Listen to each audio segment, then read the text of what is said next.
A little after that, I went to America, and on one occasion had the privilege of chatting with F.D. Nichol. He said, "Brother Ford, our greatest need is a definitive work on the sanctuary." I said to him, "We have a lot of problems in Australia over the sanctuary. We've had men leave the church over the sanctuary." And I said, "We have men who believe the heavenly sanctuary is an exact parallel with the earthly in just about every detail." He said, "Let them think it, Brother Ford. We know better than that." And he told me about his experience when he was on the committee that tried W. Fletcher in this country about the end of the 1920s.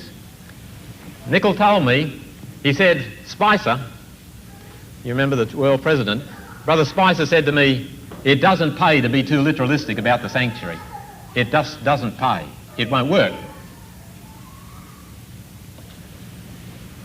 A few years after that, Elder Nichol went into Brother Figure, and he said, "Brother Figure, I am getting so many questions on the sanctuary. Can't we have a committee?" Brother Figure says, "Yes, we'll have a committee." They decided to have a committee where no minutes would be kept. This committee went on for 5 years and published nothing. The committee contained the brightest lights in Adventist scholarship. Men from our own university, men from the Review and Herald, the editors of the commentary, and well-known scholars around the field. No unanimity could be reached. They had planned originally to publish some documents. That plan was never fulfilled, and no minutes of the meetings remain after 5 years of meetings.